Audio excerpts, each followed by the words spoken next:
কালকে তো বড় ভাইয়ের সাথে দেখা হয়েছিল, বড় ভাই তো বুঝাইছে আমরা রে। তাহলে রিবাজে একটা ফোন দেই, দিন শেষে তো আমরা বন্ধু বান্ধবী নাকি, একটা রিবাজের একটা ফোন দেই।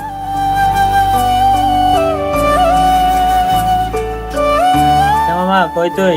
আমরা এই যে চার দোকানে আড্ডা দেই, না তো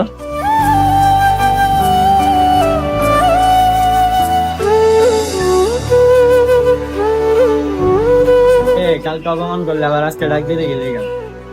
কালকে যা হয়েছে বাদ দে, দিন শেষে আমরা বন্ধু বান্ধব। আমাদের ভুল বুঝতে পারছি মামা, চল একসাথে ট্যুরে যাই। আমার ছোটবেলার বন্ধু, আর তোরা আমার পরিস্থিতি বুঝতে পারস নাই, কিন্তু আমার এলাকার বড় ভাই বুঝতে পারছ। সে বাদ দে, সবাই মিলে টোরে দে। আমার তোর ভুল বুঝতে পারছো, যেটাই বেশি আমার কাছে তো টুরে যাওয়ার টাকা না। তোর টাকা বড় ভাই দিয়ে দিচ্ছে, চল একসাথে টুরে যাই।